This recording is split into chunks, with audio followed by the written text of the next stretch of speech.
10, 9, 8, 7, 6, 5, 4, 3, 2, Manchester 1, United have 0. reached the promised land. Yes, beautiful people. Welcome to United People's TV.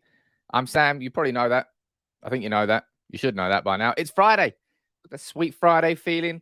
United can't ruin the Friday night. Although after judging by that Brentford game, maybe they won't ruin your Saturday night. Playing Brighton tomorrow at 5:30. We're going to be speaking about that later on. We're going to run through a predicted 11 together. After that Brentford game, will we see Juan Mata start again? Will we see Fred come back into the team? We'll save that for later in the show.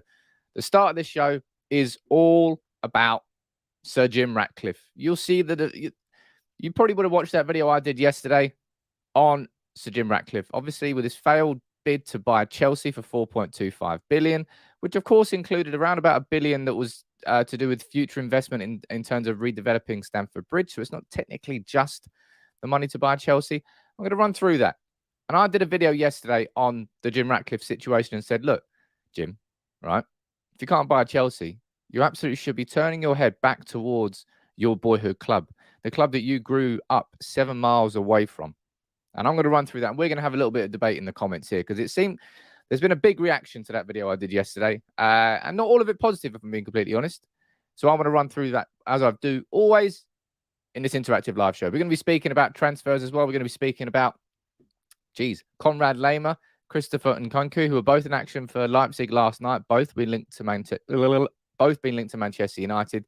And it's Friday. We're going to get the map up. It's going to be a good show. It always is. And I'll tell you what, it is scorching out there today in England. Ooh, feels like summer. Who's down here in the comments? Jason, Al, Peter, good morning to all three of you. Anuj, nice to see you there. T, Ant, Josh, Nick, Paula, Klein as well. Some of the old OGs on the channel, of course. Jody, you're there too. Who else is here that's not members? Have a look. Ricky Thompson, good morning to you. Jonathan, Ernest, Alex Reed over on Facebook. Why mention this yesterday and now today? It's almost like it's a massive conversation and a talking point, Alex. Sorry, Alex. And it's almost as if there's been an update from a journalist who's reiterating the same thing that I did in the video yesterday. And I told you, like, this is going to be it's going to be some serious anti-Glazers prop coming. If I can see an opportunity to do anti-Glazer content, I will always do anti-Glazer content. You know by now that is what happens here on United People's TV. And it isn't just like pulling, this isn't just randomly doing it for no reason. And as I said, I'm following up from the article from Matt Slater from The Athletic. So that's exactly why I'm doing it. Phil, you're watching from Pittsburgh. Good morning to you. Simon, it's always chucking down in Northern Ireland. Let's be completely honest. And Vicky, good morning to you as well. Hope you're doing well. Oh, look at that. Stuck's watching from Amsterdam. Man, I love Amsterdam. I can't wait to go to Amsterdam again. But look, let's talk about it, man. Jim Ratcliffe. What's your opinion on this Jim Ratcliffe situation? Do you think it's just pure and utter fantasy? Sam, why are you wasting my time? The Glazers aren't selling. They're never, ever leaving. They're going to be our owners for the next 494 years. Why are you having this conversation? Or do you agree with me that I think this is the sort of, I think it would be negligent of me to not have and host this conversation about Jim Ratcliffe. Imagine just letting this slide. Imagine just sitting there and just watching Jim Ratcliffe fail to buy Chelsea for over £4 billion and then not say a peep about it. Not say a peep about somebody who is Britain's richest man trying to buy a Premier League club, failing to buy a Premier League club, and therefore having that $4 billion spent. Imagine just not having a conversation about it. That, for me, is even weirder. Takeoff, rejoining as a member. I see you there, buddy. Look, Nick, I don't doubt whatsoever that this is wishful thinking, right? This is definitely wishful thinking. But I'll tell you what, I felt like it was wishful thinking, me doing my video on Ralph Rangnick. At that point, I thought it was a little bit of wishful thinking to think that Eric Ten Hag were coming to Manchester United. Different circumstances, different context, of course. But all of you would probably have said, Sam, wishful thinking at that point in time. What happened? Both of them happened. Now, I'm not saying that Glazers will sell, because hand on heart, don't think they will, because they're greedy bastards. But this is a conversation we need to have. So you would have seen the video that I did yesterday, right? I did this video. I said the Glazers and selling Manchester United, how the dream can become a reality now. And I stand by this, man. I stand by the fact that Jim Ratcliffe there, this is the thing for a lot of people. Sam, why are you doing it? Why are you even... He's already said that Manchester United is not for sale. And I'm like, do you really understand how business works, people? Do you genuinely, hand on heart, understand how business works? It's not for sale. How many times have we heard that about a football player in the transfer window and they're sold? It's called negotiations. And look, that's why I like this article that was written here by Matt Slater. It said, if not Chelsea, what next for Sir Jim Ratcliffe's bid to invest 4.25 billion in a Premier League club? And this was his final paragraph. Well, final 3 paragraphs, actually 4.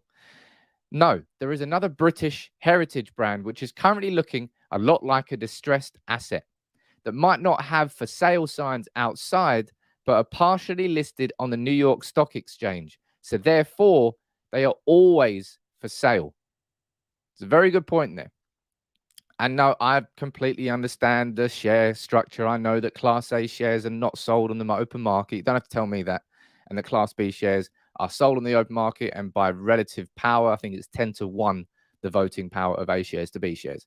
And nobody can just buy A shares. That's why he said partially on the stock exchange. He said if Ratcliffe were to buy Manchester United, there would be no need for any of that half and half scarf nonsense about split allegiances. Go on, Sir Jim. There is absolutely no way, and this is the thing I so agree with. There is absolutely no way the Glazers are not taking your call if you're offering them 4.25 billion. And unlike Chelsea, United are already on a par with Barca, Bayern, and Real Madrid when it comes to global status. That's something I just wholeheartedly 150% agree with. Man United might not be for sale, but the Glazers want to make money. They constantly want to make money. And I made this, I can see it in the comments here, say, Sam, why are they going to sell their cash cow? When you have an asset worth over $4 billion, well, $4 billion, 4.2 according to Forbes, and you're only taking out 20 million per year, that's a very, very small yield on a huge investment. The thing that is different about that, of course, is that the Glazers haven't invested anything past their original investment, which they've got back in abundance already. So they're effectively making money out of nothing. It's like having for them, United is just like having a really big bank account that you're just getting interest payments off every single year. But everything in life, maybe not everything, 95% plus of things have a price in life. Now, the price of Manchester United currently, according to Forbes, is $4.2 billion. And if we look historically at the value of Manchester United, this is where it gets interesting. Right now, it's $4.2 billion. Let's rewind to 2012, 2.2. Look at the value increase. It's been insane, but then it's kind of slowed. Not really slowed that much. Gone down in 2019, back up to 4.2 billion. Karen, what a wonderful, wonderful point. If I could give a round of applause to that comment, I would. Twitter, absolutely not for sale. Elon Musk comes in with a 44 billion bid. They drop the poison pill to make sure it doesn't happen. And then a few weeks later, Twitter's been sold to Elon Musk. And they made a shit ton of money. Imagine that. Imagine that. But Twitter's not for sale, people. Twitter is not for sale. So don't even talk about it. Even though the fact that it's now been sold. That's a really, really good point. Thank you very much for that, Karen. Sushant, he's saying he's a Chelsea season ticket holder. Maybe he isn't interested in buying United. He can't force someone to spend $4 billion. Bro, he's a Chelsea season ticket holder because he lived in London. He worked in London. He had apartments in London and mansions. He was born 7 miles from Old Trafford. He is a Manchester United fan, a boyhood fan. That's the club he grew up watching. And I think it's crazy. It's crazy that there are people that go, Sam, there's no point having this conversation. The Glazers aren't selling. I can't get my head around it. You're probably right that the Glazers won't sell. Does that mean that we shouldn't put pressure on us? Well, fucking stop all the protests. What's the point? Glazers won't sell. Glazers won't leave. What's the point in protesting? Because you're angry, because you dislike and disagree with the ownership model, and you will do everything in your power to try and change that through protests. What power do I have here? We've got a platform here together, so I will continue to spread this word. I've already reached out to Matt Slater, the author of this article on The Athletic. I'll try and get him on here for an interview on United People's TV. We'll try and reach out to, well, I'm not going to get hold of Jim Ratcliffe, am I? I've got his email, but he's not going to answer. He's a billionaire. Probably doesn't even read his own emails. You've got to try and put your pressures on where you can put your pressures on, man. And yeah, if he's got 4.25, this would be an interesting conversation, right? So we've got Forbes over here right now. This is calculated April 2021, so maybe the value's gone down a little bit, up a little bit. How much do you think the Glazers would need to sell Manchester United? What do you think would be the value? I'll be interested to know. Let me just check something. I want to check something quickly. I should have. I need to find out. I don't know off the top of my head how much money the Glazers actually put into Manchester United in the beginning. Obviously, it was a leverage buyout. They didn't have all the cash to buy the club. But I'll be interested to know exactly the amount in millions that they put into it. I need to do some research and go into this in a bit more depth. But the Glazers are going to make a shit ton of money. You talk about, but they get 20 mil a year, Sam. Why would they get rid of their cash cow? If they can sell something like United for 4 billion cash, roughly. Let's go down here. We see what you're thinking. 6 billion.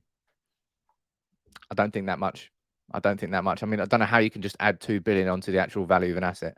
6.95 billion, at least 5 billion. I mean, obviously, you're going to have to take into account future pricings, which would probably come into it. I think 5 billion, roughly is about correct. That's what I think so anyway. Ray, you're saying the Glazers will sell it. They won't sell it for double, people. Let's not be silly. The Glazers aren't going to sell Manchester United for 8 billion. Jeez. It's ridiculous, absolutely ridiculous. Is there a thinking that the bubble will soon burst and the value goes down? Worry about oil clubs, sports washing, Citigroup? I don't particularly think so. United is, I mean, if the value of United was going to go down, people, it would have gone down in the last 8-9 years. It's only gone up, and it only will go up. We're a sleeping giant at the moment. I think 8 billion is insane. There's no way it's going to be 8 billion. I think 5 billion is probably a fair amount. But my point here is this. You talk about, Sam, why are they going to get rid of United? It's a perfect cash cow for them. They just get 20, they get 20 mil a year in dividends. It's easy for them. If they can get, hypothetical, 5 billion cash, 5 billion. Let me try and do the maths straight in my head here. 20 times 5 is 100 times 10. 50. Was that 250 years worth of dividends? Something like that. Cash up front. Something insane. To think that the Glazers wouldn't consider it, it's madness. This is madness. If they get a knock on that door with an offer for between 4 and 5 billion, you're damn right they're having a conversation about it. Now, the only time that we really had this conversation before was when the Al Saud family was linked with a move to buy Manchester United back in 2018 and 2019. Now, obviously, at that point, there was huge conversations about the moral obligations, the human rights issues, and they're all completely correct to do that.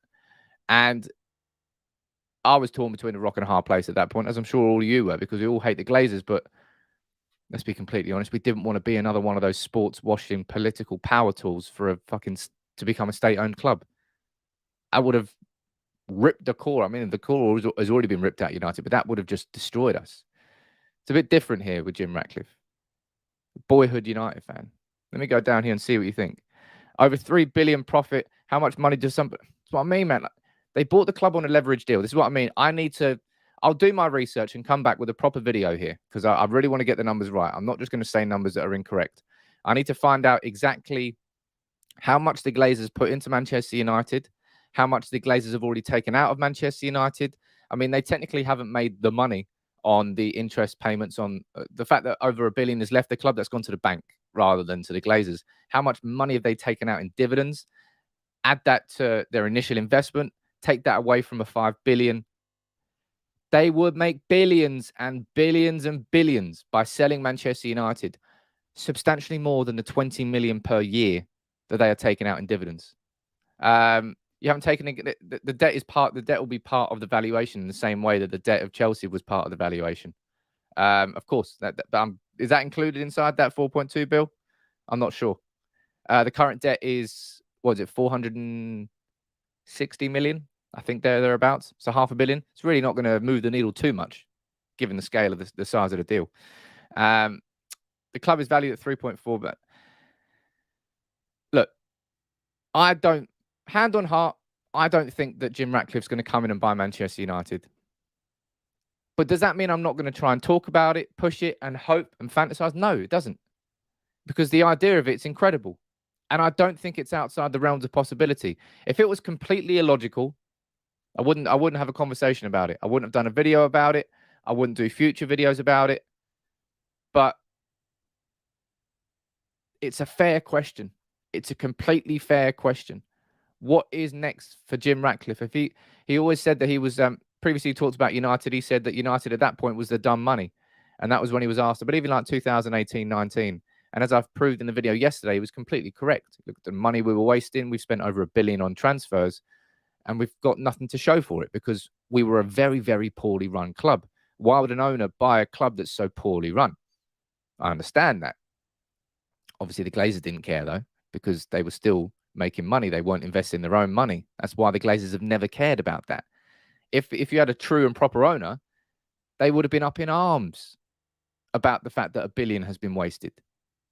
But they haven't been, because it's not their money. It's United wasting their own money to increase the value of the asset that they ultimately gain from. But if that was Jim Ratcliffe's money or any other owner's money, they'd be like, what the fuck are you doing? Woodward would have got booted out a lot earlier. And I'll tell you what, Max, no offense to you, ladies and gents, but if I had 4.5 billion, I'm not sure I'd be here every morning. Or maybe I would be. Maybe that's unfair. But look, I've had this in my head for a long time, so I'm going to keep doing it. Ratcliffe may not buy Manchester United, and the Glazers may not sell. So maybe we shouldn't have the conversation about it. We're gonna do it anyway. We're gonna do it anyway. We are going to do it anyway, and that's going to come up a couple of times later in the stream as well, because I've had Barry in my head. Ian, you're saying Glazers are dumb money. Ratcliffe will come in and be the money and the overriding governance. If it was somebody else's purse strings and they came in and bought the club, absorbed the debt, Manchester United went debt free, and we had an owner that was then, therefore, his money was the money getting. Abramovich is an isolated situation because it was different. He didn't care about profit margins because, I'm not going to get into that conversation, but I think you know. I can see all of you down there. You're loving Barry. I don't know.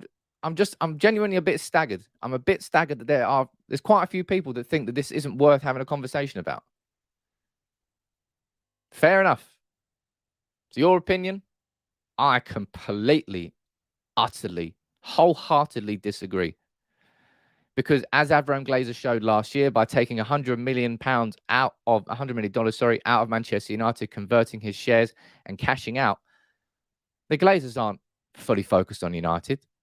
It's just another one of their assets in their portfolio. And if all of a sudden they can convert that, they can liquidate those assets and gain cash and turn that into a huge profit, releasing cash that they can then invest in other ventures, you're telling me they're not going to consider that? Bullshit, people. Absolutely bullshit. That's what I think. And that's why I completely agree with that final sentence here from Matt Slater. There is absolutely no way the Glazers are not taking your call if you're going to offer them £4.25 billion, which, by the way, is substantially above what the current valuation is of $4.2 billion. Of course, that probably doesn't take into account the £400 to £500 million debt that's part of it, and that will have to be part of the initial purchase. But, mate, it's worth a conversation. Like that, it's worth a conversation. It's a bit unlikely. I would consider it a bit unlikely. But up until the point where Jim Ratcliffe out of nowhere put an offer in to buy Chelsea, it was completely unlikely that he was going to buy a Premier League club. And then he bought a Premier League club. As Karen said earlier, Twitter wasn't for sale until Twitter was for sale when Elon Musk came in with the right offer for their board. That's what happens in business, man. Breaking it down, United is nothing more than a tradable asset to the Glazers. That's the way they look at it. Like one big stock, one big, really expensive stock. It's not how United fans see it, but that's the truth.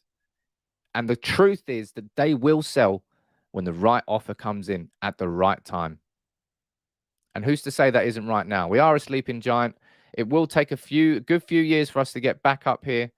But, and what are you saying in the comments? I do feel we look at his heart rather than head. We have to remember Jim is a businessman. He will still want to make money. So, that, of course, mate, if he's willing to buy Chelsea,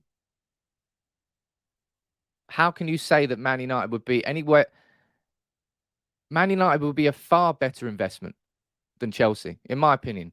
Now, the difference with Chelsea is that it comes with the idea of the regeneration of Stamford Bridge, which I presume would include some sort of hotel, some sort of, I don't know, shopping centre, something as around that. And that's inside London and that's inside all the, yeah, you can see why Chelsea overall is a package. But Manchester United is a sleeping footballing giant. With the right ownership over the next 5 to 10 years, our value would soar. We're still one of the most valuable brands in the world, football-wise, despite being absolutely shit for 10 years. Imagine what could happen over the next 5 to 10 years if we actually start winning things again. And we go into this modern space as an actual super club again, rather than a nostalgic, historic super club. Look, say what you want.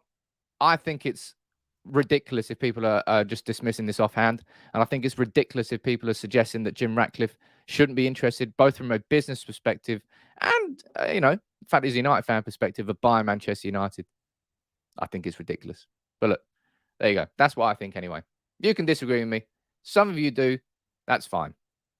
I'm going to keep pushing this whenever, as much as I can, because I think there's an opportunity here. And I don't think any of us really can put any sort of pressure on Jim Ratcliffe. He'll do what he fucking wants, man. He's a billionaire. He doesn't listen to people like me. He doesn't listen to people like you. He does what he wants. He wants to do anything that he can make money. But to think that the Glazers would just hold on to Manchester United simply to make 20 million a year off dividends. Come on, people. If somebody knocks at their door with a £4.25 billion offer, cash in the bank, you do the maths. 20 million per year or 4.25 billion now. You're telling me they won't think about it? You're damn right they will think about it. But look, I feel like I'm having a little bit of a rant there. I don't like having I hate the word rant.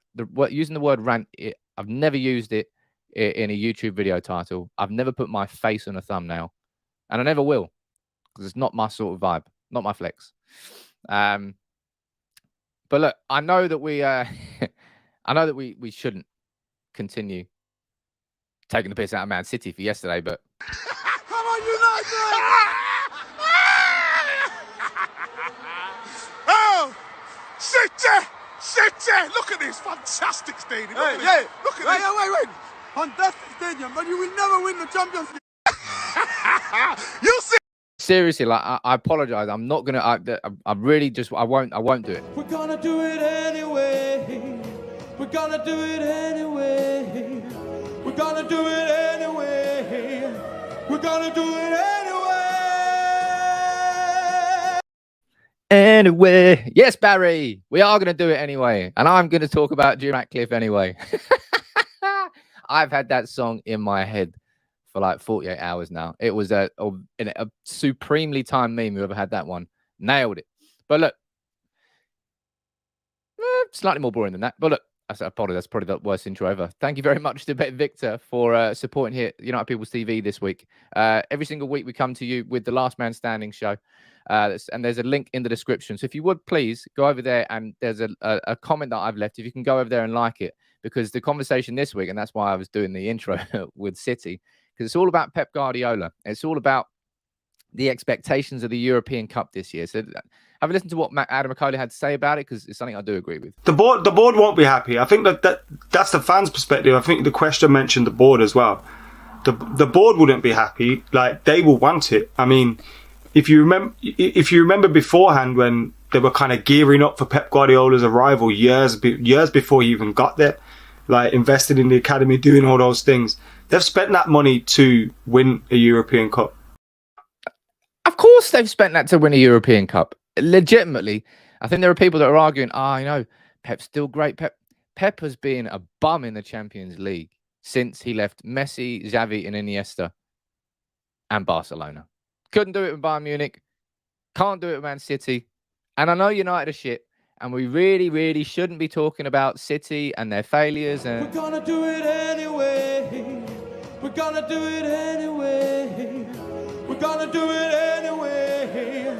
We're gonna do it anyway.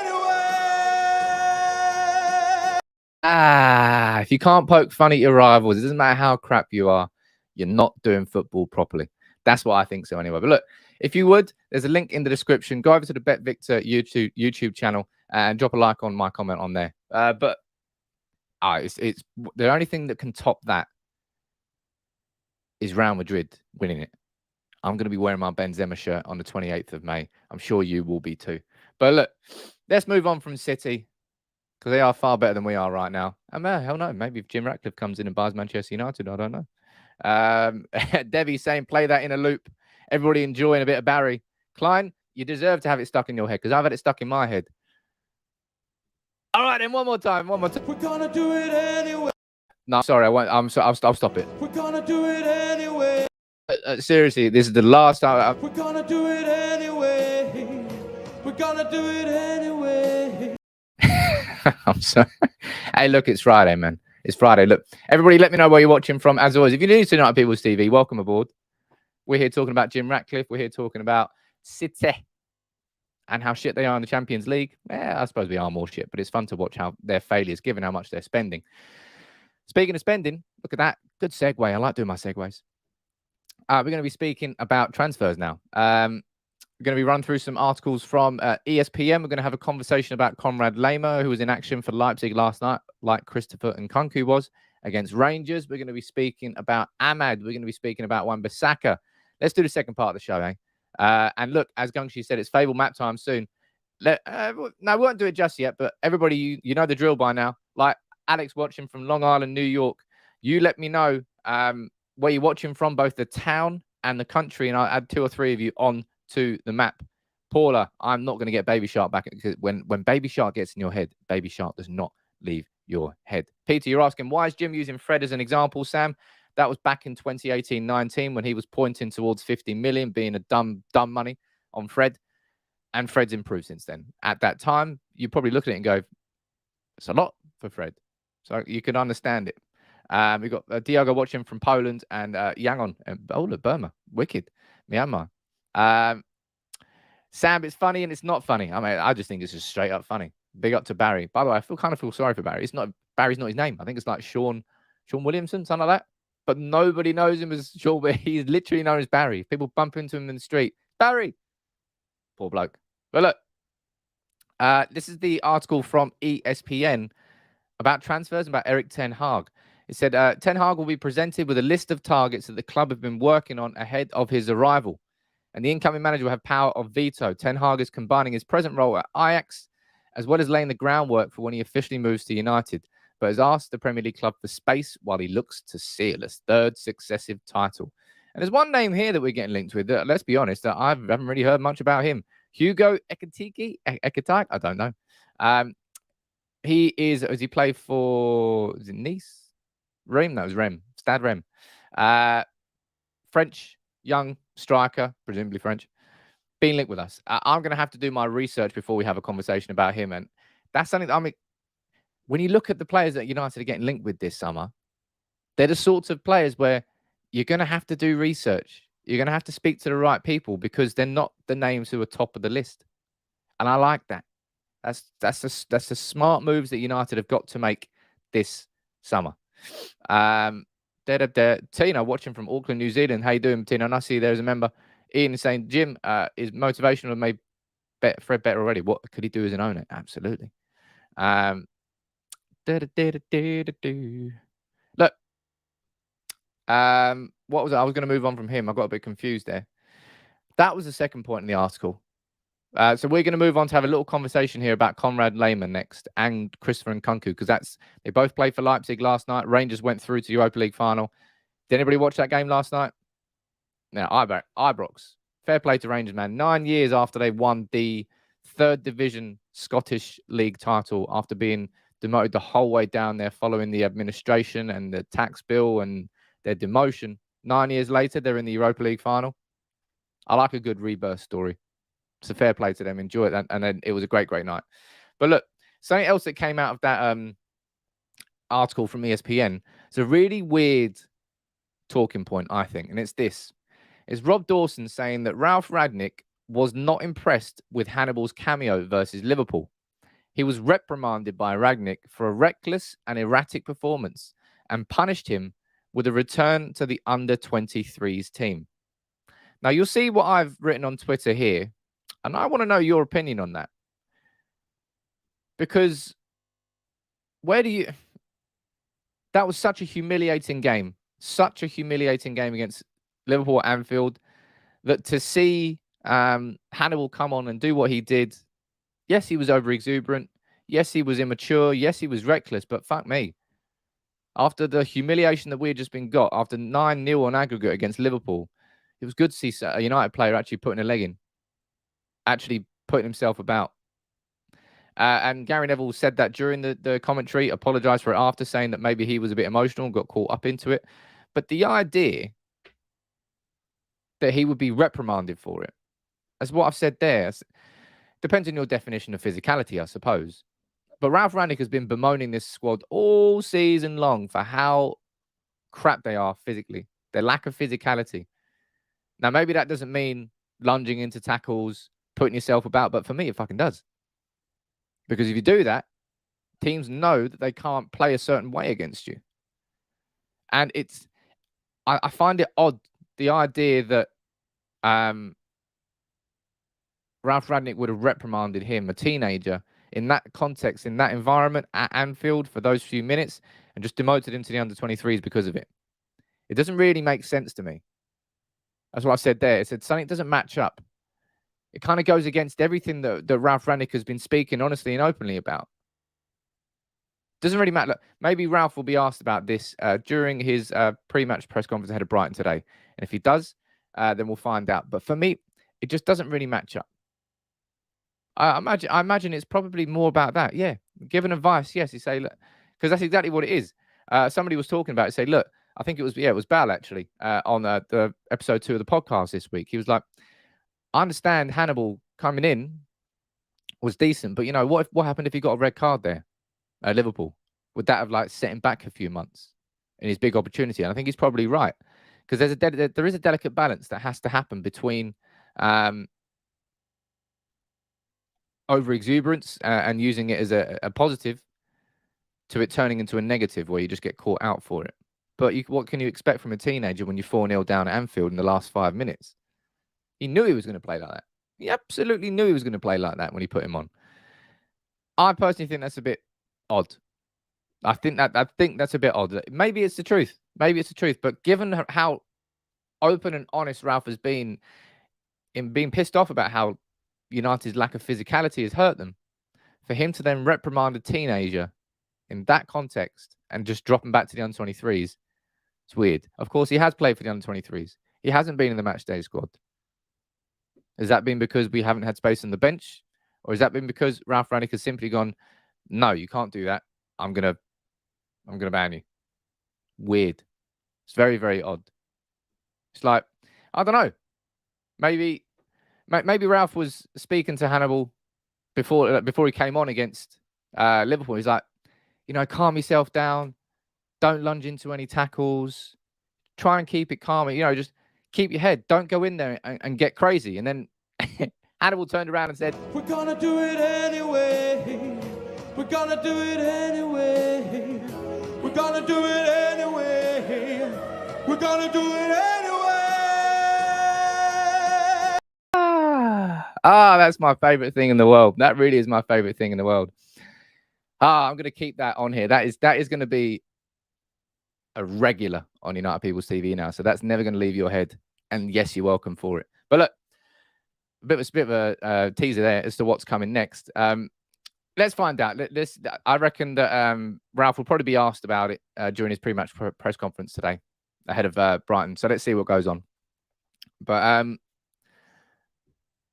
Konrad Laimer. This is the conversation we're going to have. There's a little comment there from Abelsant saying, been saying this all along. There's been major questions about his attitude and ability to follow in.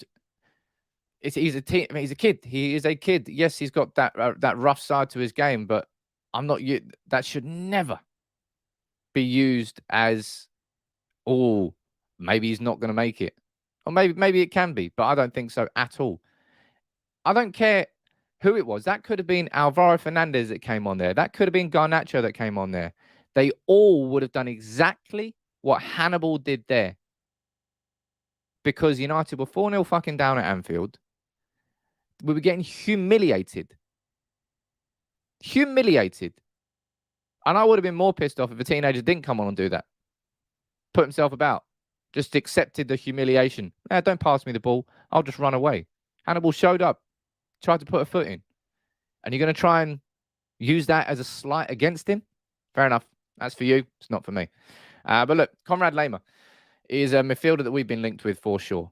And the 24-year-old Leipzig midfielder was in action last night against Rangers. Obviously, they lost. And I was keeping a close eye on Christopher Nkunku. Obviously, you saw my video I did on him earlier this week. I'm going to be doing a full story on Christopher Nkunku to Manchester United. I was actually more impressed. I mean, look, Tova, you're saying he was piss poor yesterday. I wouldn't say he was piss poor yesterday. I would say, first of all, Rangers were very, very good. Second of all, Leipzig as a team, they didn't have enough. But Laimer, I thought he was okay. I wouldn't say he was incredibly impressive, but he's another name that's been added to our list. Of course, he plays for Leipzig.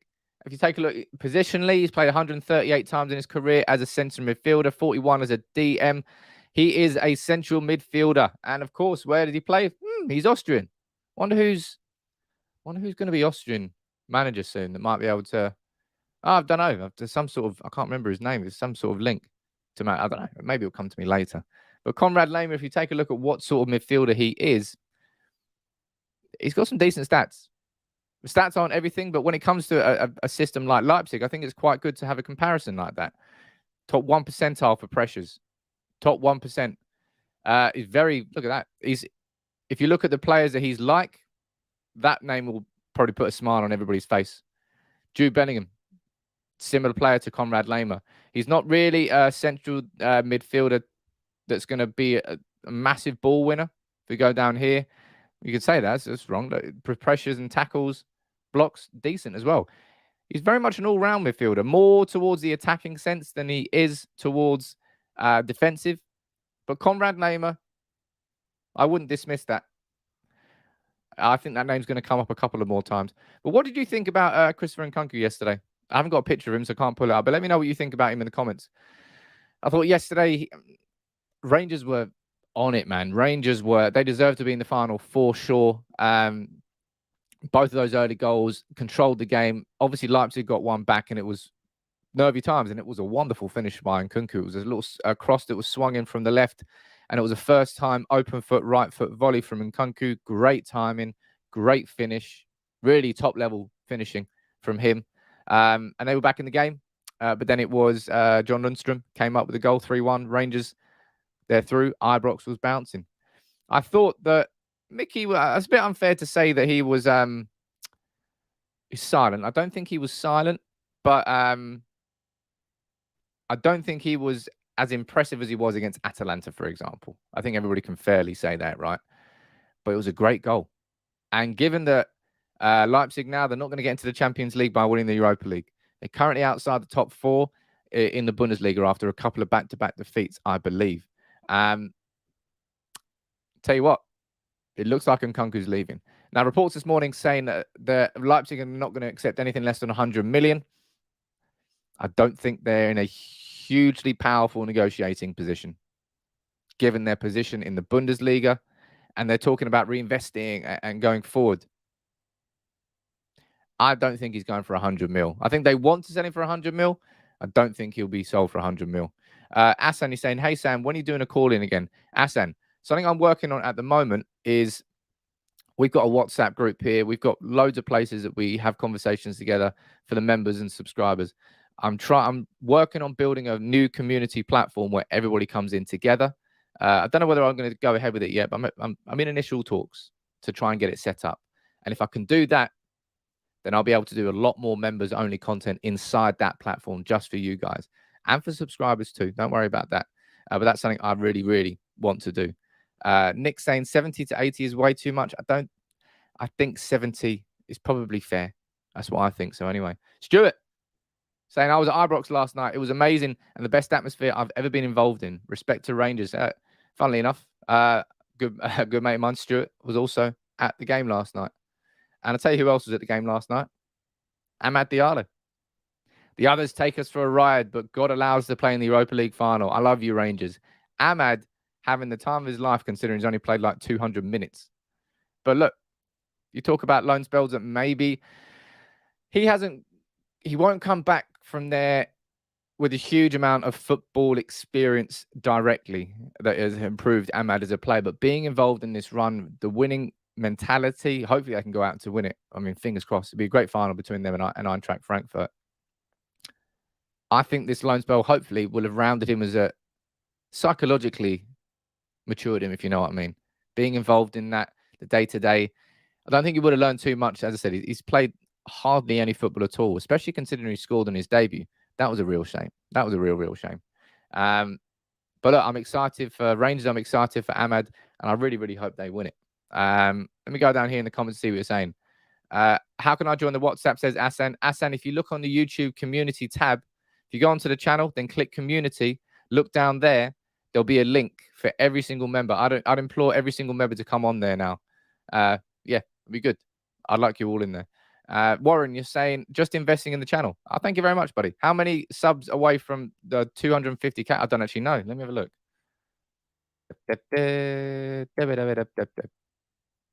Oh, shit. We are 100. Well, 108 away. We're 108 away from... I wonder if you can do that live on the stream. Let's have a look. Gonna do it anyway. Let's have a look. I don't think you... Well, you might be able to. Let's have a look. Anybody here who's new, make sure you subscribe to United People's TV. Why not? Let's try and do it now. Let's try and do this live on the stream. We only need just over 100.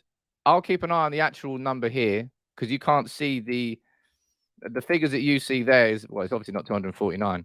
We need just over 100 to hit 250 live on the stream together. Now, that will be cool as hell. Let's have a look. Let me go there. Let me go. Oh, actually, there you go. I can pull up the exact live one. That'll be better. Let's do this together, right? Sod that. Let's stay on and let's get this done. There's 200. That's how many we're away. So anybody, if you're new to United People's TV, go there now. Subscribe. We need just over 100 and we can hit 250K here together live on the stream. Now, that would be cool. Vicky, you're rejoining as a member. How you doing? Stockton, you're saying players like Rudiger and Christensen under Lampard's Chelsea were deemed finished. 2 years on, they are world class. Why can't Maguire and Rashford have the same resurgence? Narrative is a fickle friend. That's a good comment. Look, I've personally written off Harry Maguire. That's just kind of my own personal opinion. But I think Rashford is one of those players who, for me, next season, we can see a huge improvement. But look, we need 100 subscribers here. Fuck it, let's stay on. It's Friday. I'll bring the map up as well. Let's end the stream a little bit differently. Everybody keep firing it. We'll just do like you can ask me whatever you want. You can let me know anything you want. And I'll try and answer as many questions here. And we'll stay on whilst we get this 100. Sod it. Let's start off the Friday in a good way. That would be cool as hell to be able to do that live with you because, you know, I don't know. I don't like to gush too much, but I'm really, really proud of the community that's being built and what we're doing here on United People's TV. I think we're doing it differently, massively differently. I know that a lot of people love Mark Goldbridge, right? To speak about that, Goldbridge is an entertainer, all right? There's a reason he's got United Stand, and that's football. and he's doing boxing watch-alongs, F1 watch-alongs, Liverpool watch-alongs, Man City watch-alongs, Everton watch-alongs, all sorts of watch-alongs. I understand that people enjoy that. That's your bag. That's not my bag, and I will never, ever do that. I'm just here as a Manchester United fan on United People's TV, and the only thing I will ever talk about is Manchester United. You won't ever get me doing watch-alongs or anything like that, but I understand it. He's an entertainer first and foremost, and people are entertained by him. Here, I want to be here to talk about the club that I've supported my whole life, things that I think might take our club in the right direction. And that's all I do here on United People's TV. Gungshi, thank you very much for the support, my friend. Love the podcast. Sam gave it 5-star on Apple and Amazon. Keep up the good work. I'm really happy with the launch of that podcast. I think it's been a great start, and I'm looking forward to seeing what comes next on it. Golden Bagsy joining as a member. Nice to see you there. And Becca, happy birthday to you tomorrow. Tell you what, it's looking beautiful tomorrow. I can't get a ticket for the Brighton game. I really want to, but you never know. Tony, why don't you write to Jim Ratcliffe? You never know. Maybe I will. I'll try and get it to his email. But look, this is cool, man. We'll be able to, I reckon we can do this live on the stream together. Do you think we can? We only need 90 subscribers, and we'll hit 250k live together. I think maybe we'll do a 250k special. What I'll probably do is like an Ask Me Anything sort of thing. But look, if you're new here to United People's TV, welcome aboard. Please would you consider subscribing? We only need 90 more people to join in. Hey, look, Fred, you're right. If we had a better front man, we'd already be on 1 million. I'm the problem here. JW saying, what day is the FA Youth Cup final? I think it's Wednesday. They've now sold just over 50,000 tickets, man. 50,000 people are going to be inside Old Trafford watching our under-18s in the FA Youth Cup final. That's going to be a brilliant occasion. It really, really is. Maybe rename the stream to 250k push. No, that's right. People are here. Stephen Lawrence, I'd love being involved in the channel. You're doing a fan. Thank you very much, buddy.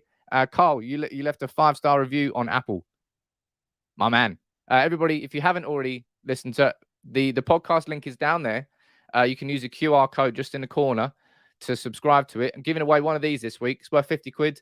It's a 10 Haag poster. You definitely want this one. All you've got to do to be in with the chance of winning it is just leave a 5-star review of the podcast on Apple. It's your way of helping the podcast sort of climb the rankings, because we might have a great community here on YouTube and Facebook, but the podcast is brand new.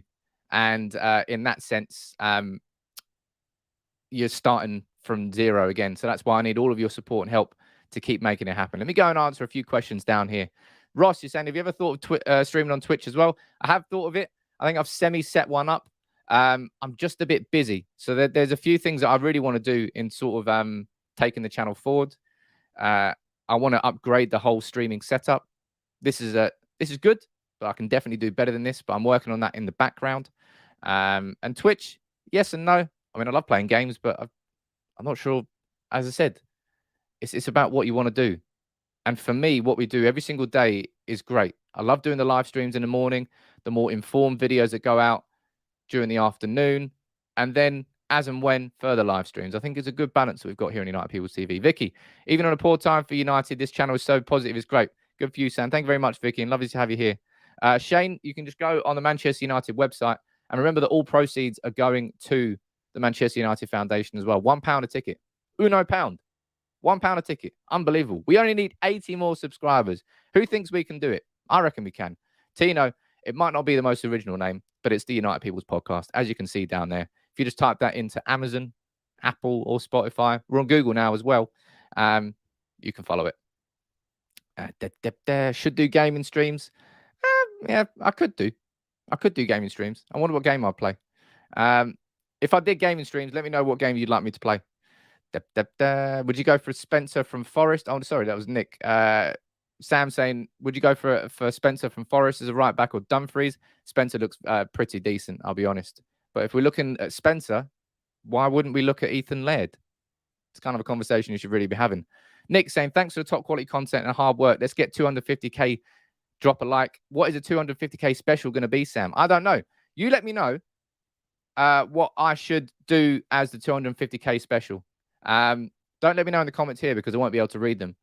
Slide into my DMs. Don't know. Drop me a message into the WhatsApp members group. You throw your ideas at me. I'll bring them all together. Maybe we can just have a few beers, get drunk. I can do a call in. That would be fun. Something like that. I don't know. Football Manager, man. I remember back in the day, I used to like LMA Manager instead of Football Manager. I think it's because I liked the fact that you had the graphic of the pitch. I could never get along with the fact that you didn't have that graphic on the pitch. So I was more LMA than Football Manager. Don't shoot me. Don't shoot me. But for me, it was all about PES 6. All about PES 6. PES 3, 4, 5, and 6 were like the kings of football games. If you never got to experience that, it's a shame, because I used to love playing Master League with Castolo, Menanda, Jimenez. You always, the Master League in PES, you always, that was before online was a thing. You always had the same 11 that you started with, and then you go through.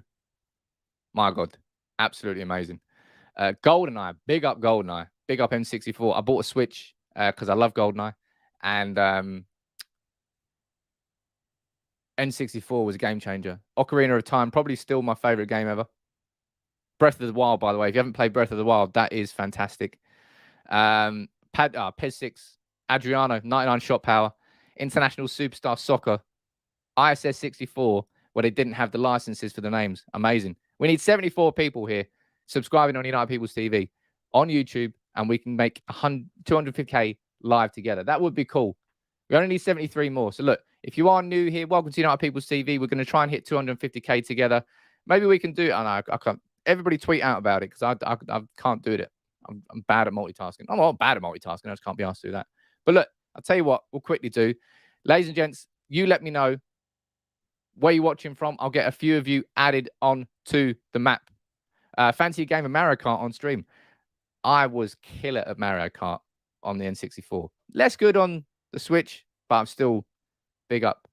Josh, you're saying best game ever, Ocarina of Time. I probably would agree. I absolutely would agree. But if you're new here, let me know where you're watching from. I'll try and get you added onto the map, and let's see where we're at. Where is there it is there. I'll pull that across. 72. We might be able to do it. We might not be able to do it. But let's get a few. Look, Canvey. Sam, you're not too far away. I'll get you added onto the map, sir. Let's bring this up. Let's go full screen. Canvey Ireland. Canvey Island Social Club. All right, there you go. Onto the map, sir. Canvey. Ricky, are you PlayStation or Xbox? I've always been Xbox. Don't shoot me. All right, don't shoot me. Christchurch, New Zealand. I don't think that we've got that there, so we'll get that on, my friend. Christchurch.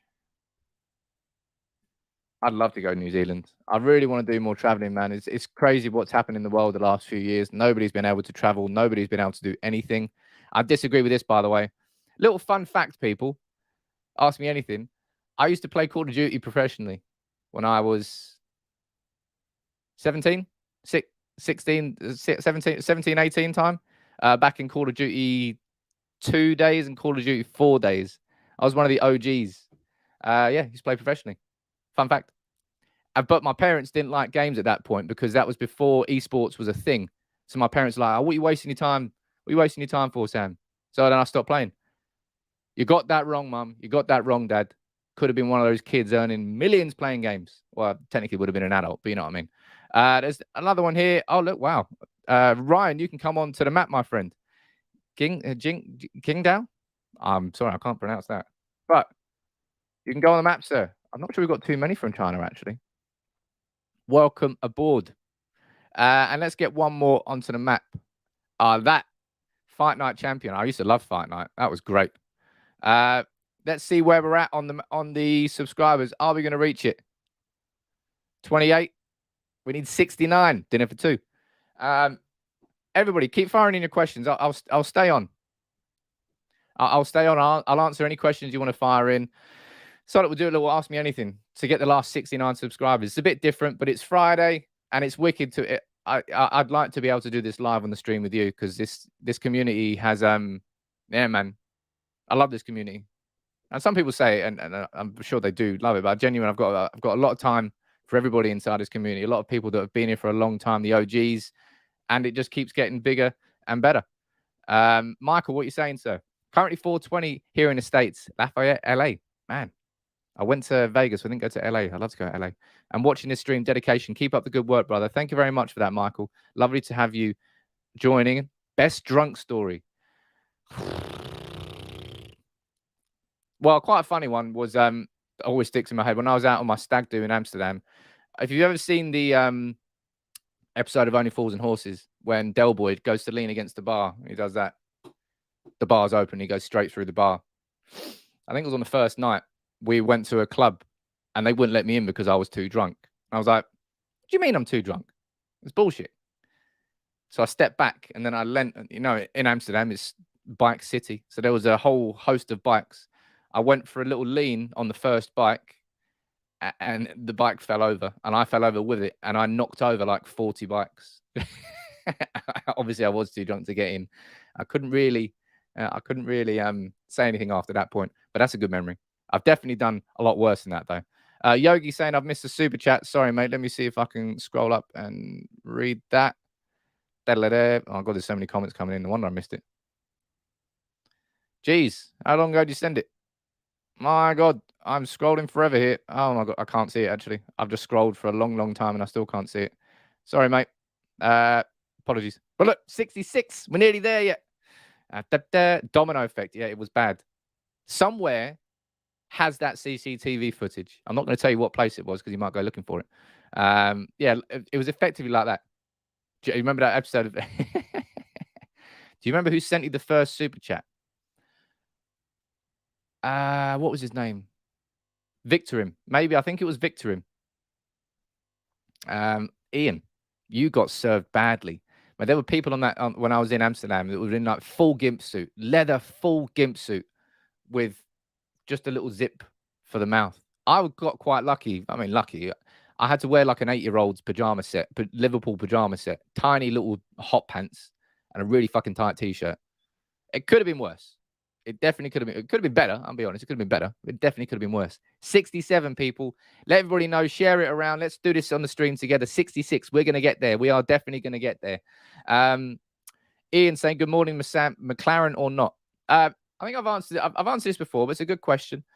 I think that Steve McLaren and Eric Ten Hag, a lot of people would be fearful that it would just be a Mike Phelan V2, but it's different because Ten Hag's relationship with McLaren comes from their days at FC20, first and foremost. That's why he would be bringing him in, rather than simply just because of his links to Manchester United. That's what I think so anyway. I got dressed up as my mate's woman, and they did all the makeup for a week. Oh, well, that's Newcastle. Absolutely. Is a good night out. I went out there for a mate's stag once. Oh, 62. If you can pin where a bedroom is, I'll do a forfeit. I don't know what that one is. I was forced to wear a Leeds shirt. Dear me.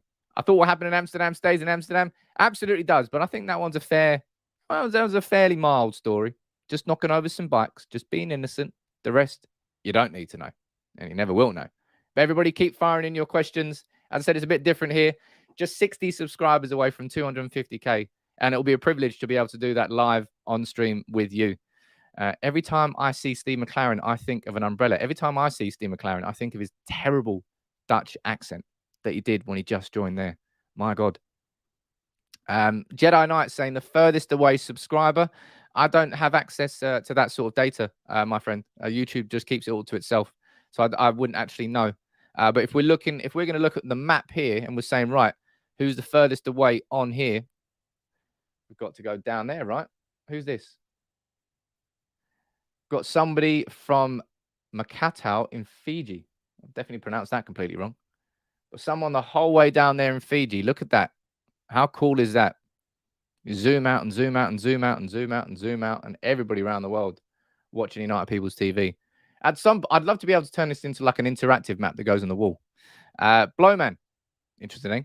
You're saying, how big is the chance of Ratcliffe buying United? Now, we spoke about that in quite a bit of detail earlier.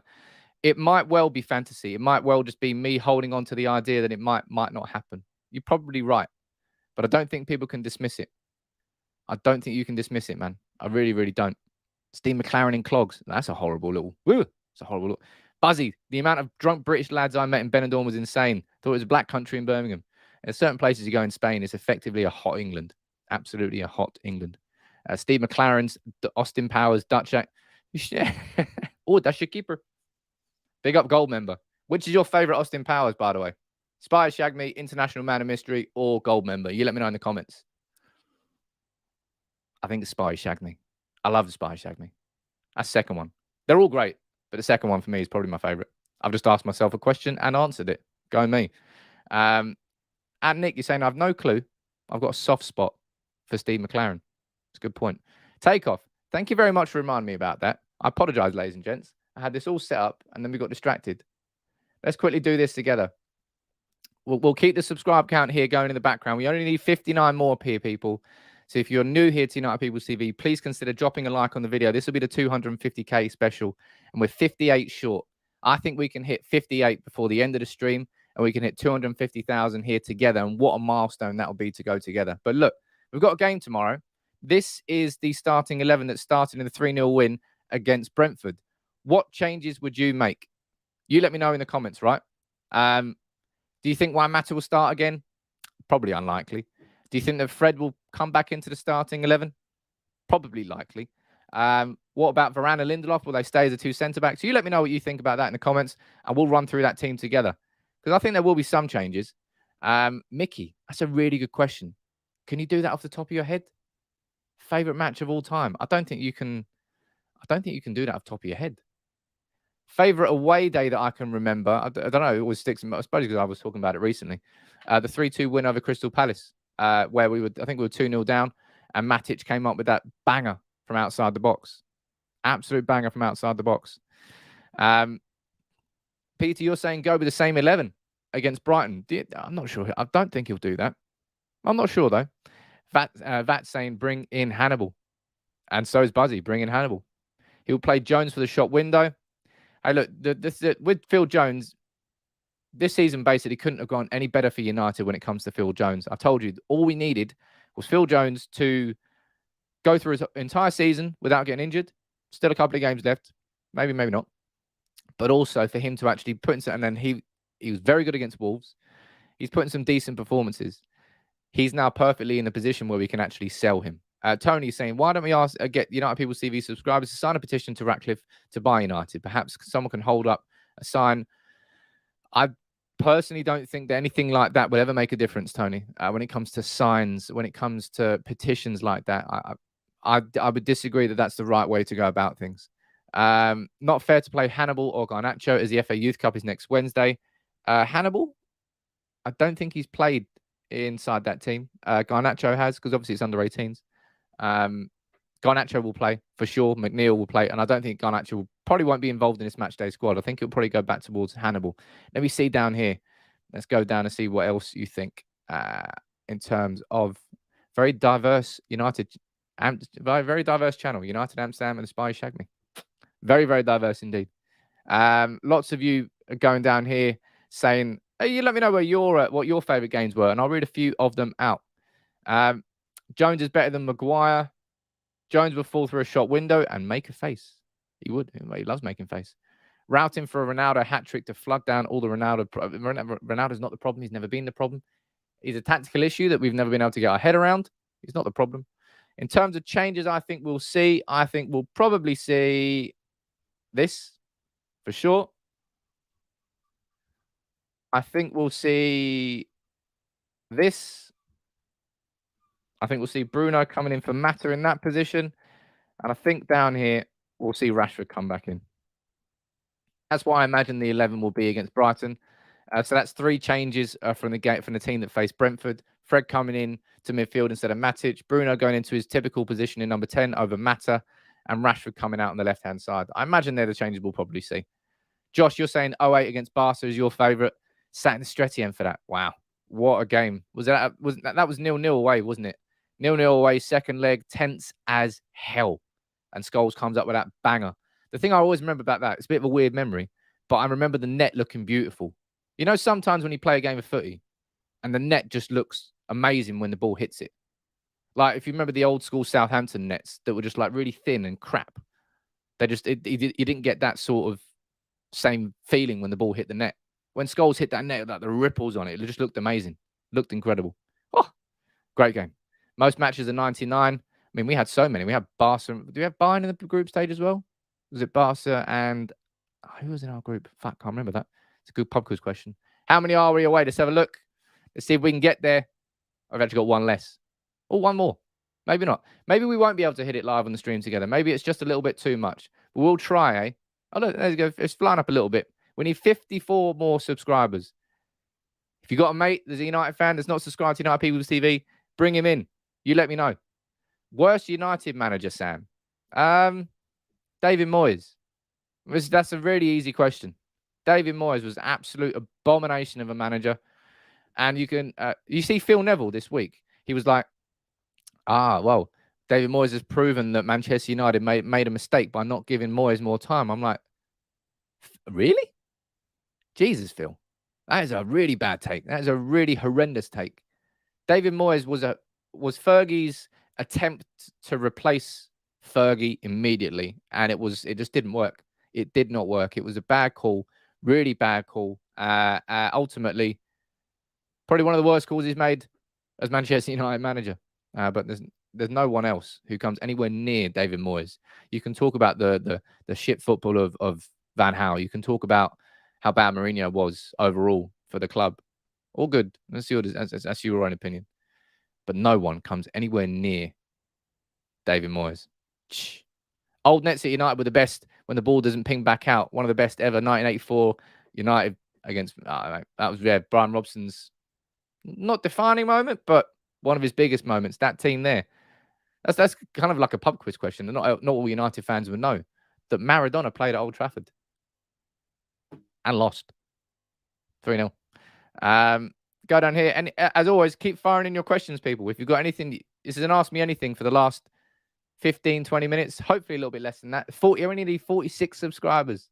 If you are new to United People's TV, please make sure you subscribe. If you haven't subscribed, just go down there. Let's try and get to 250k here live together on this stream. It'll be brilliant to be able to do this during one of these live streams with you in the mornings. Always my favorite things to do every single day.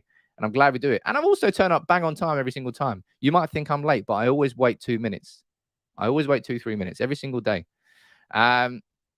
Fizz, you're saying 11th of August, 1920 against Chelsea. United won 4-0. Was that the opening game of the season? The one where, was it Bruno scored a banger? Rashford got a ball put over the top. Can't remember who else scored in that one. Worst overrated player. I don't know whether you mean worst overrated player or most overrated player. Overrated players.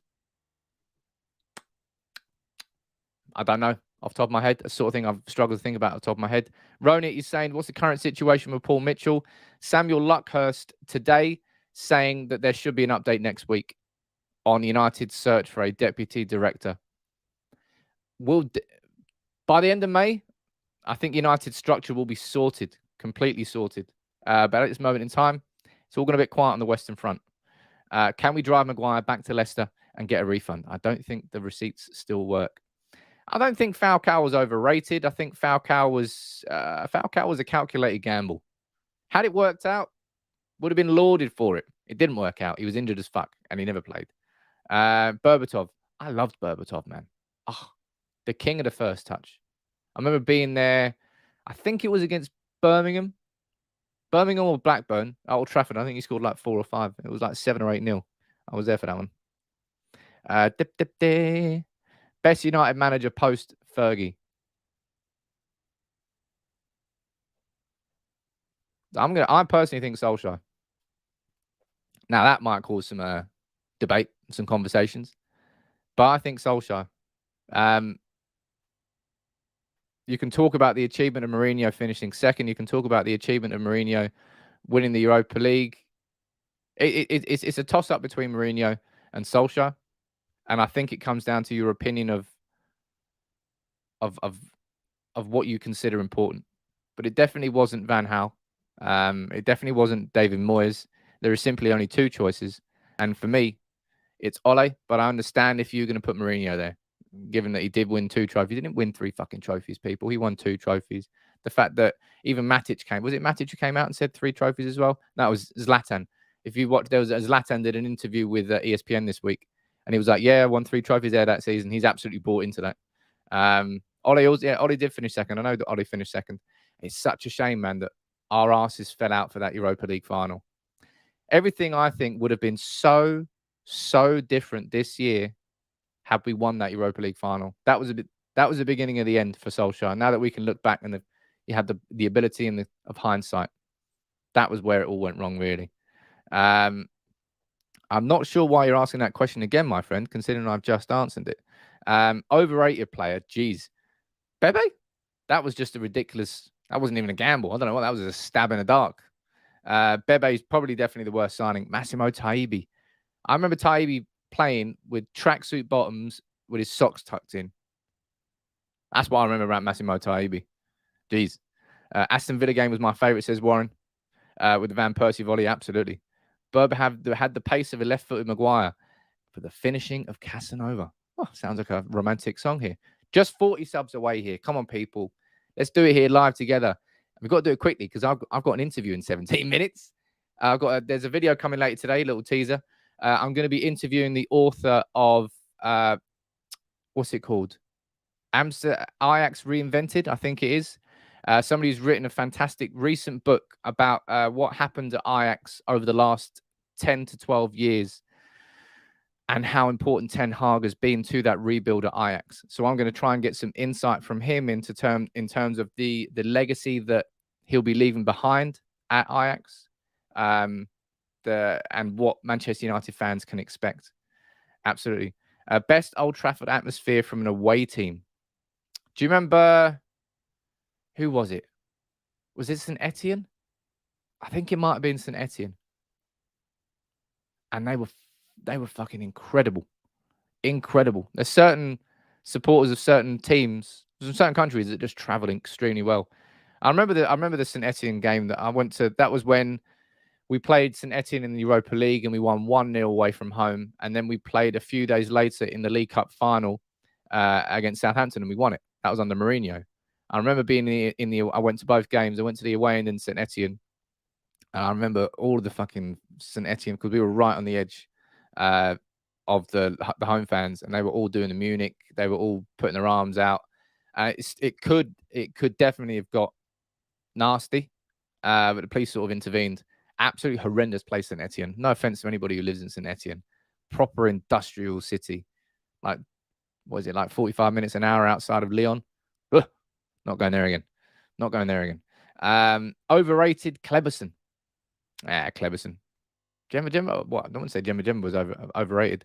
I remember going, it was Fenerbahce. They really, really travel well. Let's go down here. Tevez or Van Persie? I mean, that's an easy... That almost feels like a rhetorical question, no? It's definitely Van Persie.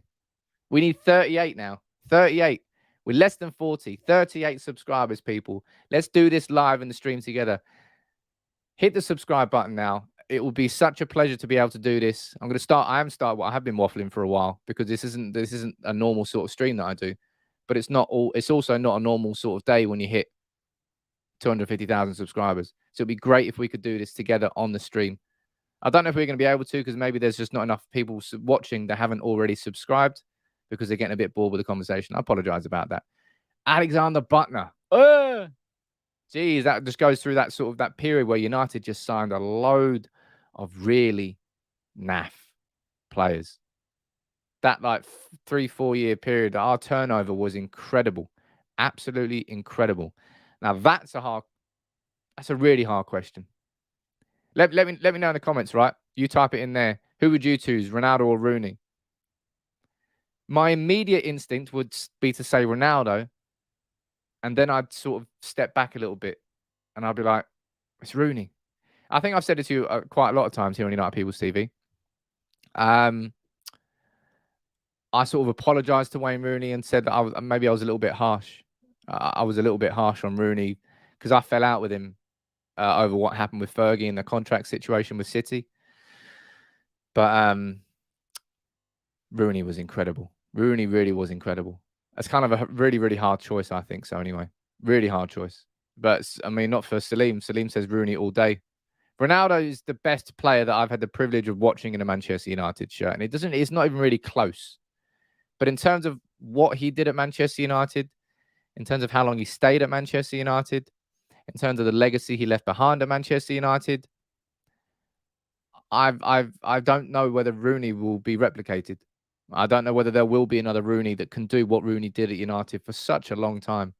And I would say that Rooney was underrated and underappreciated in every single aspect in England and in Manchester United. Sometimes it's hard to see greatness when you're witnessing it live. Everybody knew that Rooney was great, but he definitely didn't get the credit I believe he sort of deserved during it, and he certainly didn't for me. But if you're going to take a prime Ronaldo back now or a prime Rooney, what one are you taking? That's a harder question, I think. If you can only have one back in the team right now, a prime Ronaldo or a prime Rooney, who are you taking back? Obviously, we've got Ronaldo. I mean, technically, he's still in his prime. He scored as many goals this year as he did in like 2008, 2009. But which one would you take back? I think Rooney would have a bigger impact on the team, for sure. Rooney helped us. Rooney built us, stayed, and he is so important. He has got a massive legacy. Josh, you're saying Rooney. Warren, you're saying Rooney. Miracle, you're saying Ronaldo all day long. Prime Scholes. Given the instructions of 5 subs next season, do you think Ronaldo will flourish? I don't think that should affect him too much, but I want to see Ronaldo playing 1 game a week. That's what I want to see. Ronaldo 1 game a week is going to be a different beast altogether. Play him in the Premier League games. Don't make him play in the Europa League games. It doesn't mean anything. We don't need him for that. Whether it's Europa League Conference, whether it's, I don't know what that is, Europa Conference League or the Europa League, it doesn't matter. Rest Ronaldo. Rest Ronaldo for the early FA Cup fixtures. Rest Ronaldo for the early League Cup fixtures. Bring Ronaldo in for the big occasions and let him shine in the league. That's what I want to see next year. Majority of you in the comments here, you would like to see Rooney come back. Prime Rooney, says Becca. Rooney, says Salim. Rooney. Cantona still the best player I've ever seen. I was too young, really. Cantona went in, 97? 97? I think it's 97. He roughly went. I was only born in 89, so I was only 7 or 8. My first game was I think we played Arsenal in the FA Cup. We played somebody in the FA Cup. It was 0-0 and Gary Neville hit the post. That's all I remember. And then the replay was an absolute scorcher. I think it was Arsenal. I'm not sure whether it was Arsenal or not. I've always tried to find out what one it is. 29 subscribers away with less than 30 people. There's only so much I can waffle, and I'm not really a waffler. I like to get nice and to the point. As I said, this is probably why I don't do watch-alongs, because in watch-alongs, you just got to chat shit for so long. It must be boring for people. Seriously. How do people watch a whole watch-along? I don't get it. Maybe it's just I'm too old. Maybe I'm just not part of that generation. Cantona was incredible. Of course he was. Cantona, nobody's had the charisma of Eric Cantona since, and I don't think anybody ever will. He was a one-of-a-kind, an absolute one-of-a-kind player. Oh, that's a really hard question. Best ever strike partnership at United. Obviously, York and Cole is going to jump to mind straight away because I think they had something that's never really been replicated, never really been repeated at Manchester United. The telepathy that was involved in their strike partnership as part of the 4-4-2 system was nothing short of incredible, really, wasn't it? I loved Rooney and Van Nistelrooy. But did they ever really properly play as a 2 together? I think they kind of did. I don't know. I'm probably going to have to say York and Cole. But I would probably think. Let me know what you think down here. Rooney and Tevez down. Is that a strike partnership, or is that more again? Because when you're looking at the prime of Rooney and Tevez, we were more towards a 4-3-3. So Rooney and Tevez were they weren't really playing like that. Ronaldo was on the right wing, Rooney was centre forward, and Tevez was kind of left wing. It's a bit weird. Don't know. Cole and York, a lot of people are going down here. Rooney and Ronaldo are underrated as Rooney. I think I've said this before as well. If you look at Wayne Rooney's career at United, he outlasted everybody from Van Nistelrooy and Saha and Tevez and Ronaldo and Berbatov and Owen and Hernandez and Solskjaer. Well, a bit harsh to involve them. It was in the crossover. Incredible. Absolutely incredible. The people that Rooney survived. Gungsha, you're saying Cole and York. Now you're saying Cole and York. Don't forget Saha. I didn't forget Saha. My favorite formation. I don't really give that much of a shit about a formation. I'm more about the style of play than a formation. And that's kind of why I'm excited about Ten Hag. Because typically, I mean, he's 4-2-3-1 by definition. But when you watch United play under Ten Hag, you'll rarely kind of see us in a 4-2-3-1 format. Everyone's going to be fluid. The right back's going forward. The left back's staying back. It kind of switches and changes and chops and changes. That's the way the modern game has gone. Back in the day, it was strict 4-4-2 under Fergie, strict 4-3-3 under Guardiola. The football game's a little bit more fluid now. And Craig, who's speaking about Cole and York here, their connection was absolutely unrivaled. Unrivaled. Best wing-back partnership, not Wan-Bissaka and Telles. Not Shaw and Diallo. That's all I know. Lots of it. Really good questions coming in. Honestly, we need 28 subscribers now. We are that close. People, get in the comments now. Ask me some questions. If you haven't subscribed to United People's TV, please do it now. We are 28 away, man. We are 28 away from the big one. How cool is that? Ismail, how many players do you think United will sign? I think we'll sign 4. That's what I think we'll do this summer. I think we'll sign, first and foremost, it will be a defensive midfielder. Second, it will probably be a versatile forward. Third, I think it will be probably a centre-back. And fourth, I hope it will be another central midfielder. That's what I would like to see Manchester United do this summer. I don't think that's outside the realms of possibility either. I don't think so anyway. Glenn saying, has everybody forgotten how great Ryan Giggs was? Should have been first in the Premier League Hall of Fame. Ryan Giggs, a wonderful footballer, a bit of a twat as a human, let's be honest. But we were just privileged at that point. There were so many players that you could have conversations about. Giggs, Beckham, Keane, Scholes. I mean, you absolutely spun them out. Where you looked, you were looking at Premier League Hall of Famers. That's a good question. Prime Everett or Irwin? In the modern game, I'm definitely taking a Prime Everett. A little bit old school, I'm definitely taking a Prime Irwin. I'm saying right now, I'll probably take a Prime Everett. Everett, the only reason that he wasn't the best left back in the world at the point was because Ashley Cole existed. They were going toe to toe, and you could have the argument all day long. I remember having tons of arguments. I think Ashley Cole was a little bit better. I mean, he was the only defender I remember watching being able to play against Prime Ronaldo. And that Ronaldo he must have been impossible to defend against. But Dennis Irwin was the king of the 7 out of 10 performance. And I don't mean that disrespectfully. You could rely on Dennis Irwin every single game to put in a decent performance.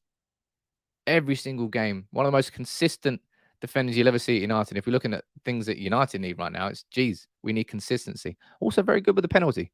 Extremely good with the penalty. Let's go down here and see what you're saying in the comments. Irwin was ahead of its time. He would be perfect. He was perfect for the modern game. I like these questions like prime this, prime that. Can we just take them all? Can we just play like 24 players? Ooh. Now that is a hard question. I think that's the hardest one so far. A prime Peter Schmeichel or a prime Edwin van der Sar?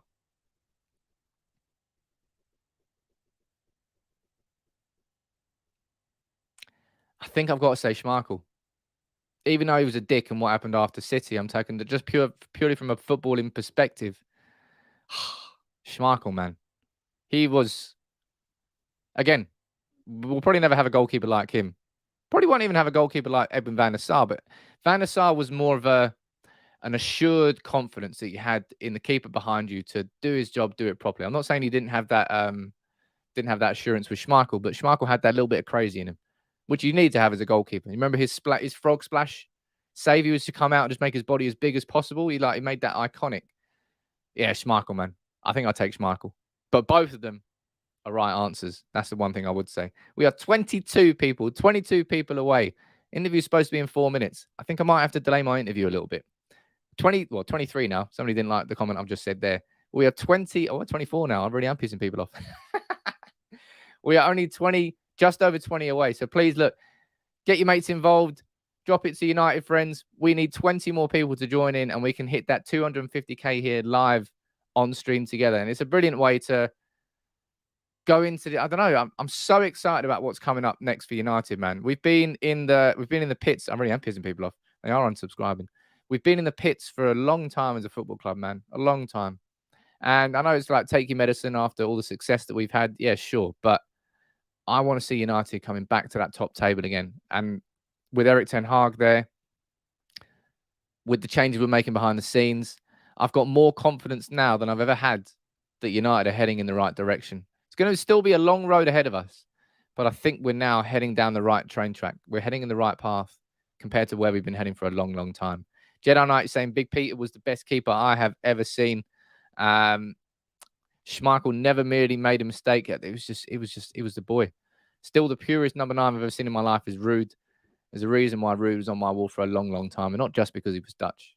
Ruud van Nistelrooy was the king of the clinical finish, the king of the 18-yard box. I think he only scored like 2 goals outside the 18-yard box. Insane. I think he went like 3 years where he scored 35 plus, 30 plus. Absolutely incredible. Absolutely incredible. Edwin, for me, he's saying, I think he would be more suited to the modern game. He probably would be more suited to the modern game. Now, that's a hard question as well. I like these questions. Stam or Vidic?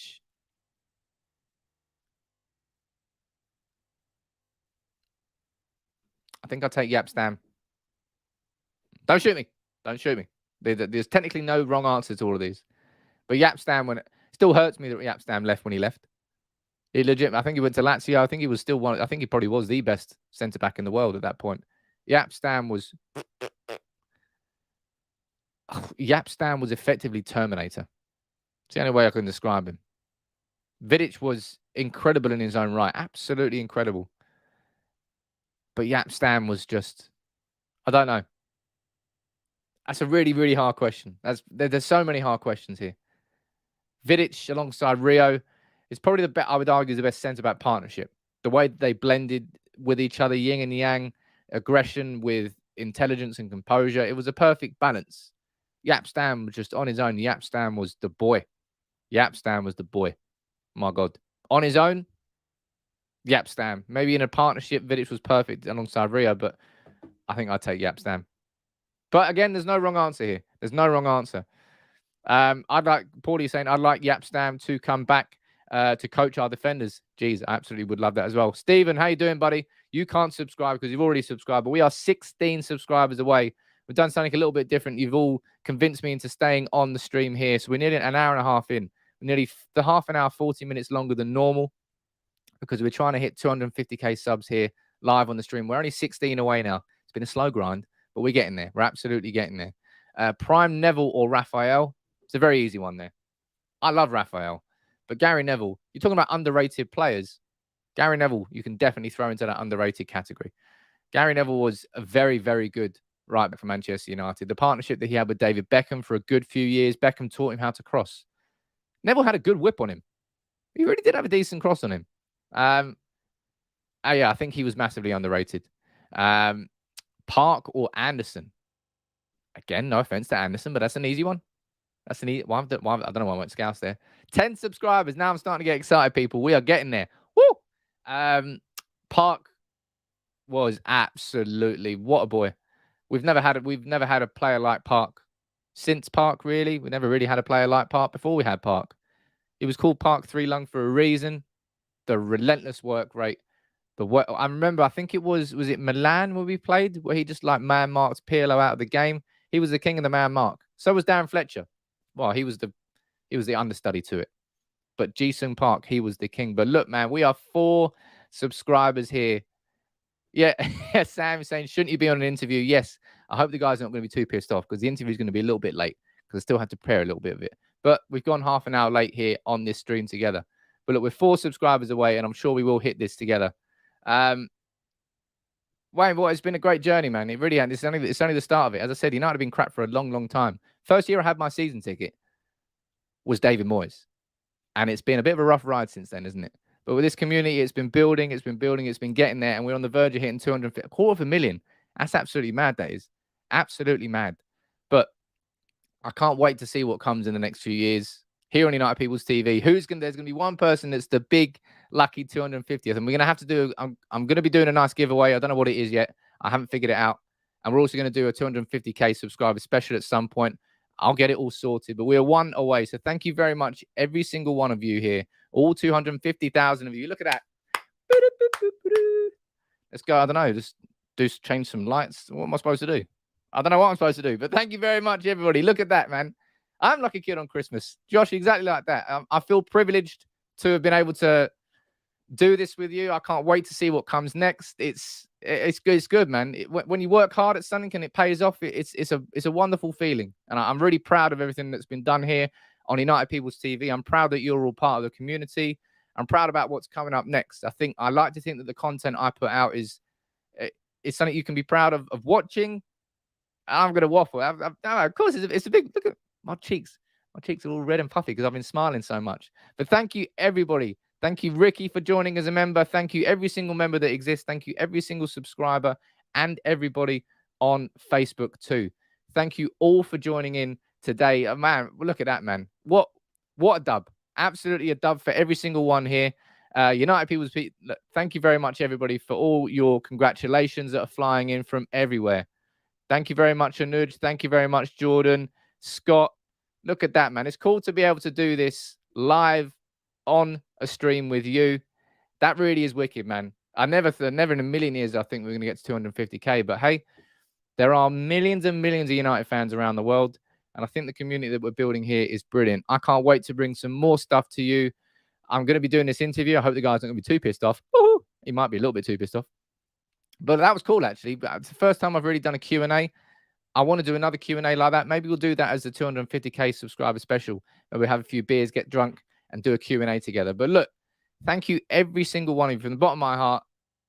Thank you for helping build United People's TV with me, enjoying the content, being involved with it. Fantastic community that we're building and have already built here on United People's TV. I'll wrap this one up there. That is definitely my most waffly stream I'll ever do. But look, it was worth it. We got to share that moment together. 250,000 subscribers. Thank you very much, everybody. I'll do a tweet about it as well. So if you can, go over there and drop a like on the tweet. But thank you very much, everybody, for that today. I'll get the interview maybe out a little bit later on. And then tomorrow we've got Brighton. I'll probably do a video in the morning as well. Hey, it's a good time to be a United fan, I think. We've had a rough few years. Maybe we didn't deserve it, but that you take the medicine, you take the good with the bad. Now the next cycle begins under Ten Hag with us here in this community. But look at that. Amazing. Thank you, everybody, for joining in. Have a fantastic day. 250k. Incredible. Incredible. And I know we shouldn't take the piss out of City, but we're gonna do it anyway. We're gonna do it anyway. We're gonna do it anyway. We're gonna do it anyway. Yes, Barry. Yes, Barry. Everybody have a great day. Enjoy it. It's going to be sunny in England, so you might actually get a suntan. Take it easy, everybody.